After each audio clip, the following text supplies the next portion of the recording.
Assalamualaikum warahmatullahi wabarakatuh. Halo sahabat SE Sen Edu. Pada video kali ini kita akan membahas tentang Kingdom Animalia, yaitu kingdom terakhir dan yang paling kompleks. Oke, kita langsung saja.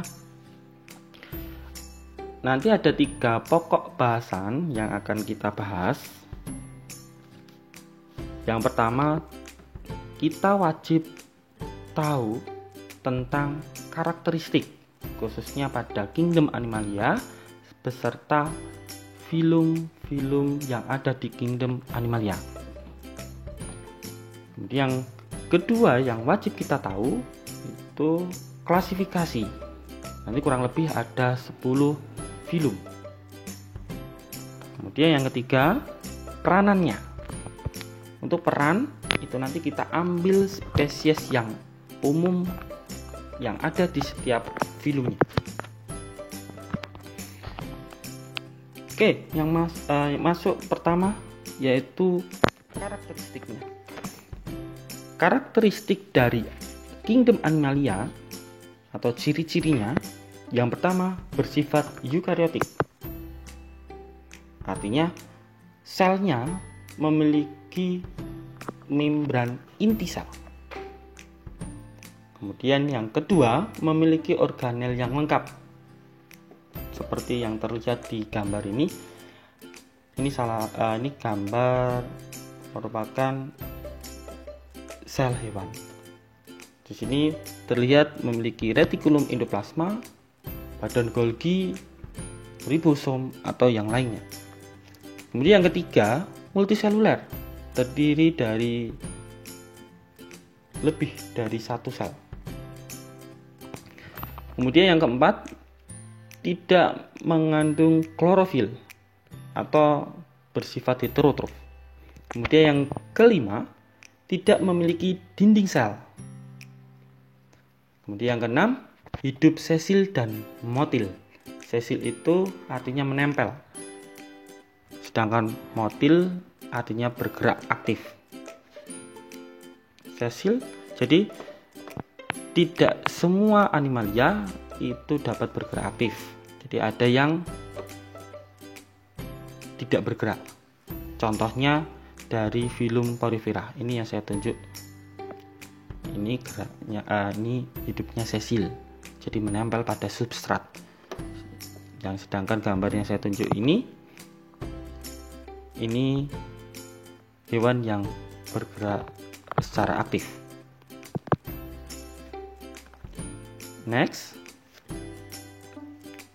kita masuk ke klasifikasi umum. Kingdom Animalia terbagi menjadi 10 film kurang lebih. Yang pertama ada Porifera.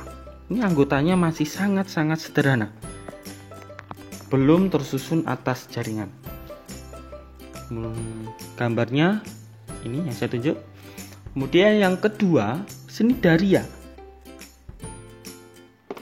Ini. Yang ketiga, Ctenophora. Yang ini sama-sama contohnya ubur-ubur, cuman berbeda ubur-uburnya. Kemudian yang keempat sudah masuk ke cacing, ini Platyhelminthes. Kemudian yang kelima, Nematoda. Kemudian yang keenam, Annelida. Ini golongan cacing atau vermes. Kemudian yang ketujuh, Mollusca. Hewan yang bertubuh lunak. Contohnya siput di sini. Kemudian ada Arthropoda. Ini contohnya serangga. Ini kebetulan ada kupu-kupu. Kemudian yang ke-9, Echinodermata. Salah satu contohnya bintang laut. Ini hampir seluruhnya dari film Echinodermata itu termasuk hewan yang hidup di laut. Sedangkan yang terakhir ke-10 yaitu Chordata. Ini klasifikasi secara umum. Kita masuk ke klasifikasi secara khusus. Berdasarkan jaringan penyusunnya terbagi menjadi dua, yaitu subkingdom Parazoa, yaitu hewan yang sel-selnya belum terdiferensiasi membentuk jaringan sejati. Contohnya cuma satu dari filum Porifera. Sedangkan yang kedua, subkingdom Eumetazoa. Sel-selnya sudah terdiferensiasi membentuk jaringan sejati. Jaringan otot, jaringan saraf, jaringan ikat. Contoh spesiesnya selain dari filum Porifera. Kemudian klasifikasi khusus lainnya yaitu berdasarkan simetri tubuh. Yang pertama, hewan bersimetri bilateral. Tubuhnya dapat dibagi menjadi dua bagian dengan satu sumbu pemotongan. Kemudian yang kedua, hewan bersimetri radial. Tubuhnya dapat dibagi menjadi dua bagian atau lebih dengan dua atau lebih sumbu pemotongan. Sedangkan yang ketiga, hewan bersimetri biradial. Ini gabungan dari bilateral dan radial. Kemudian yang keempat, hewan asimetri. Hewan yang tidak memiliki sumbu tubuh. Contohnya dari filum Porifera, asimetri.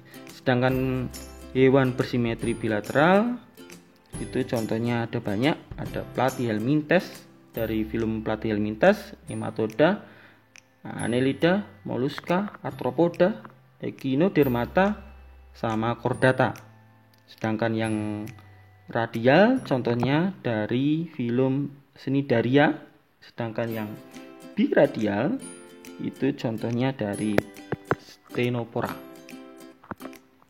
Kemudian klasifikasi khusus lainnya berdasarkan lapisan embrionik dibagi menjadi dua. Hewan diploblastik memiliki dua lapisan embrionik, yaitu ektoderm dan endoderm. Kemudian yang kedua, hewan triploblastik memiliki tiga lapisan embrionik, yaitu ektoderm, endoderm, dan mesoderm. Kemudian klasifikasi berikutnya berdasarkan ada tidaknya rongga tubuh bagi menjadi tiga. Yang pertama, hewan triploblastik Acelomata tidak berongga tubuh. Kemudian hewan triploblastik Pseudocelomata berongga tubuh semu. Yang ketiga, hewan triploblastik Celomata.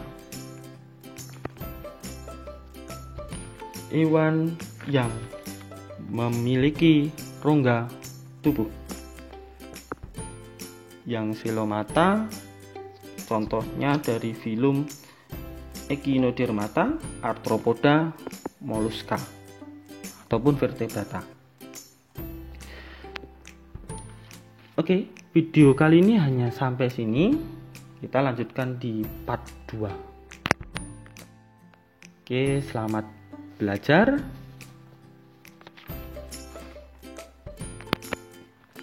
See you next time. Salam SE Sense Edu. Assalamualaikum warahmatullahi wabarakatuh.